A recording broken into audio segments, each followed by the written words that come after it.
Hi friends, welcome to mini சமையல். இன்றைக்கி நம்ம சேனலில் ரொம்பவே சூப்பரான டேஸ்ட்டில் நல்ல சாஃப்டான ஜூஸியான கேக் எப்படி வீட்டிலே செய்கிறதுன்னு தான் பார்க்க போகிறோம். இந்த கேக் செய்கிறதுக்கு நம்ம வீட்டில் ஓரியோ பிஸ்கட் இருந்தாலே போதும். இந்த சாஃப்ட் அண்ட் ஜூஸியான கேக்கை நீங்களும் வீட்டிலே செய்யலாம். இதில் ஃபங்க்ஷனுக்கு கூட நீங்கள் சிம்பிளாக பர்த்டே, வெட்டிங் ஆனிவர்சரி, வேலண்டைன்ஸ் டே, ஃப்ரெண்ட்ஷிப் டே இப்படி எதுவாக இருந்தாலும் சரி, வீட்டிலே கூட நீங்கள் இந்த மாதிரி சிம்பிளாலாம் கேக் செஞ்சு செலிப்ரேஷன் பண்ணலாம். அப்புறம் என்ன, கடைகளில் கிடைக்கிற கேக்கை நம்ம வீட்டிலே செய்யலான்னா செஞ்சு பார்க்கலாமே. இந்த கேக் ரெசிபியை எப்படி செய்யலான்னு பார்க்கலாமா? கேக் செய்கிறதுக்காக நான் இன்றைக்கி 3 ஓரியோ பிஸ்கட் பாக்கெட் பெரிய பாக்கெட் எடுத்திருக்கேன். ஓரியோ பாக்கெட்டில் நீங்கள் சின்ன பாக்கெட் வாங்கினீங்கன்னா ஒரு 5லேருந்து 6 பாக்கெட் வரைக்கும் வாங்கிக்கோங்க, அது சரியாக இருக்கும். இப்போ பார்த்தீங்கன்னா ஓரியோ பிஸ்கட் எல்லாத்தையுமே நான் கவர்லேருந்து எடுத்துகிட்டு ஒரு பவுலில் போட்டு வச்சுருக்கேன். இப்போ இந்த பிஸ்கட்லேருந்து நம்ம ஒவ்வொரு பிஸ்கட்டாக எடுத்து இந்த பிஸ்கட்டை தனியாகவும் இந்த பிஸ்கட்டில் இருக்கிற க்ரீமை தனியாகவும் ஒரு பவுலில் போட்டு வச்சுக்கலாம்.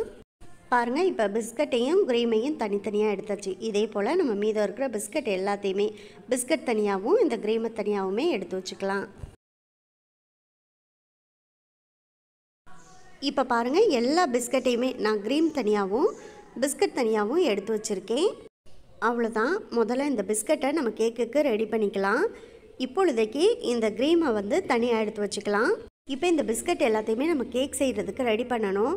முதல்ல இந்த கேக்கரை நம்ம நல்லா ஒரு மிக்சி ஜாரில் போட்டு பவுடராக நல்லா நைஸாக அரைச்சி எடுக்கணும். மிக்சி ஜாரில் சேர்க்குறதுக்கு முன்னாடி பிஸ்கட்டை கொஞ்சம் சின்ன சின்னதாக இந்த மாதிரி உடச்சி போட்டுட்டு அதுக்கப்புறமா மிக்சி ஜாரில் சேருங்க. அப்போ தான் பிஸ்கட் எல்லாமே ஈக்குவலாக ஒரே மாதிரி நல்லா நைஸாக அரைப்பட்டு வரும். பாருங்கள், இப்போ பிஸ்கட் எல்லாத்தையுமே நல்லா உடச்சி போட்டாச்சு.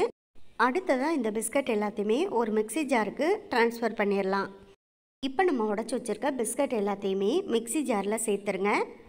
கூடவே 1 ஸ்பூன் அளவுக்கு சுகர் சேர்த்துக்கங்க. இந்த பிஸ்கட்டில் நம்ம க்ரீமெல்லாம் எடுத்துகிட்டு பண்ணுறதுனால சுகர் டேஸ்ட் கொஞ்சம் கம்மியாக இருக்கும். அதனால 1 ஸ்பூன் அளவுக்கு மட்டும் சுகர் சேர்த்துட்டு பண்ணும்போது கேக்குக்கு அந்த சுகரோட டேஸ்ட்டு கரெக்டாக இருக்கும். இப்போ இதை நல்லா நைஸாக பவுடர் பண்ணி எடுத்துக்கலாம்.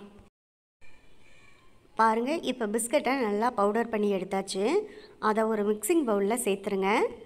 மிக்சி ஜாரில் பிஸ்கட்டை அரைச்ச பிறகு எடுத்து பார்த்தீங்கன்னா குறகுறப்பாக இல்லாமல் இந்த அளவுக்கு நல்லா பவுடர் நைஸாக இருக்கணும். அப்போ தான் கேக் ரொம்ப நல்லா வரும். அவ்வளோதான். இப்போ இதில் கொஞ்சம் கொஞ்சமாக பால் சேர்த்து நம்ம கலந்து எடுத்துக்கலாம். இதில் காய்ச்சி நல்லா ஆற வச்சு வடிகட்டின பால் தான் சேர்த்துக்கணும். அதே போல் பாலை ஃபஸ்ட்டே அதிகமாக சேர்த்துறாதீங்க, கொஞ்சம் கொஞ்சமாக சேர்த்து கலந்து விடுங்க. அப்போ தான் கன்சிஸ்டன்சி கரெக்டாக வரும். இப்போ நான் பெரிய பேக்கெட்டாக 3 ஓரியோ பிஸ்கட் பேக்கெட் தான் சேர்த்துருக்கேன். அதுக்கே மொத்தமாக 100 ml அளவுக்கு தான் நான் பால் சேர்த்துருக்கேன். பால் அதிகமாக சேர்த்துறாதீங்க, கொஞ்சம் கொஞ்சமாக சேர்த்து கலந்து விடுங்க. அப்போ தான் கரெக்டாக இருக்கும். அதே போல் கட்டிகள் இல்லாமல் நல்லா கலந்து விட்டுக்கங்க.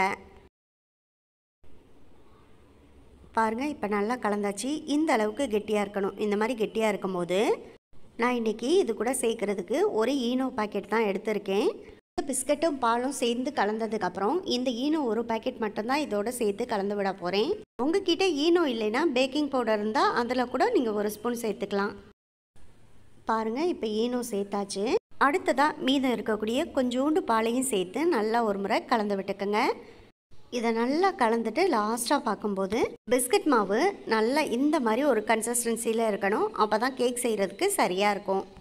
அடுத்ததாக கேக் செய்கிறதுக்கு இப்போ நம்ம கேக் ட்ரேயை ரெடி பண்ணிக்கலாம். இப்போ இந்த கேக் ட்ரேயில் ஒரு ப்ரஷ்ஷு வச்சு கொஞ்சமாக நெய்யோ இல்லை பட்டரோ இல்லை ஆயில் கூட நீங்கள் தடவிக்கலாம். நல்லா இந்த மாதிரி அடிப்பகுதியில் சைடில் எல்லா இடத்துலையுமே நல்லா இந்த கேக் ட்ரேயில் அப்ளை பண்ணிக்கோங்க. நான் இன்றைக்கி நெய் தான் அப்ளை பண்ணியிருக்கேன். அடுத்ததாக நான் இந்த ட்ரேக்கு ஏற்றது மாதிரி ஏற்கனவே பட்டர் ஷீட் ரவுண்ட் ஷேப்பில் கட் பண்ணி வச்சுருந்தேன். அதை சேர்த்துட்டு இந்த பட்டர் ஷீட் மேலேயுமே லைட்டாக நெய் அப்ளை பண்ணிக்கலாம். உங்ககிட்ட ஒரு வேளை பட்டர் ஷீட் இல்லைன்னா நீங்கள் கேக் செய்ய போகிற பாத்திரத்தில் நெய் அப்ளை பண்ணிவிட்டு அது மேலே லைட்டாக மைதா மாவை தூவி விட்டுக்கோங்க. அப்போது கேக்கு ஈஸியாக எடுக்கிறதுக்கு நமக்கு வந்துடும். அவ்வளோதான். இப்போ பட்டர் ஷீட் மேலேயுமே நான் நெய் அப்ளை பண்ணிவிட்டேன். அடுத்ததாக நம்ம மிக்ஸ் பண்ணி வச்சுருக்கேன் அந்த பிஸ்கட் மாவை இதில் சேர்த்துடலாம். பாருங்கள், இப்போ கேக் ட்ரேயில் நம்ம மிக்ஸ் பண்ணி வச்சுருந்ததை சேர்த்தாச்சு. இப்போ இந்த கேக் ட்ரேயை நல்லா ஒரு முறை இந்த மாதிரி லைட்டாக தட்டி விட்டுக்கோங்க. அப்போ அதில் இருக்கிற குட்டி குட்டி பபிள்ஸ் எல்லாமே நல்லா கரெக்டாக ஈக்குவலாக வந்துடும். கேக்கும் கரெக்டாக செட் ஆகி நமக்கு ஒரே லெவலில் வெந்து வரும். இப்போ கேக் செய்கிறதுக்கு கேக் ட்ரேயை ரெடி பண்ணியாச்சு. இதை நம்ம ஒரு குக்கர்லேயோ இல்லை வீட்டில் உள்ள கடாயிலையோ நம்ம வேக வச்சு எடுத்துக்கணும். நான் இன்றைக்கி குக்கரில் தான் செய்ய போகிறேன். அதுக்காக நான் குக்கரை ஏற்கனவே ஒரு 10 நிமிஷம் நல்லா ஃப்ரீ ஹீட் பண்ணி வச்சுருந்தேன். அதில் நம்ம இப்போ ரெடி பண்ணி வச்சுருக்க கேக் ட்ரேயை சேர்த்துடலாம். கேக் ட்ரேயை சேர்த்த பிறகு இப்போ குக்கரை நம்ம க்ளோஸ் பண்ணி வைக்கணும். அதுக்காக குக்கர் மூடியில் உள்ள பெல்ட்டு, விசிலு இது எல்லாத்தையுமே எடுத்துருங்க. அதெல்லாம் எடுத்துட்டு அப்புறமா குக்கரை மூடி போட்டு க்ளோஸ் பண்ணி வச்சுருங்க. பாருங்கள், இப்போ பார்க்கும்போது உங்களுக்கே தெரியும் நான் ப்ரெஷர்லாம் போடல, அதே மாதிரி உள்ள பெல்ட்டுமே போடலை. இன்றைக்கி நான் குக்கரில் வேக வச்சு எடுத்திருக்கேன். உங்கள் வீட்டில் கடாயில் நீங்கள் வேக வச்சிங்கன்னா இதே போல் தான். கடாயை நல்லா ஒரு 5 நிமிஷம் ஃப்ரீ ஹீட் பண்ணிவிட்டு ஒரு ஸ்டாண்டு போட்டு அது மேலே கேக் ட்ரேயை வச்சுட்டு ஒரு மூடி போட்டு மூடி வச்சுருங்க. 30 நிமிஷம் கழித்து ஓப்பன் பண்ணி பார்த்தீங்கன்னா நமக்கு கேக்கு நல்லா வெந்து வந்துடும். அடுப்பை லோ ஃப்ளேமுக்கும் மீடியம் ஃப்ளேமுக்கும் இடையில வச்சு நல்லா ஒரு 30 நிமிஷம் கேக்கை வேக விட்டுட்டு இந்த குக்கரை நம்ம ஓப்பன் பண்ணி பார்க்கலாம். இப்போ ஒரு 30 நிமிஷத்துக்கிட்ட ஆச்சு. குக்கரை ஓப்பன் பண்ணி பார்ப்போம். பாருங்கள், கேக் ரொம்பவே சூப்பராக வெந்து வந்திருக்கு. எவ்வளோ அழகாக நல்லா கேக் வந்து உப்பி மேலே வந்திருக்கு. இதோட நம்ம ஸ்டவ்வை ஆஃப் பண்ணிக்கலாம்.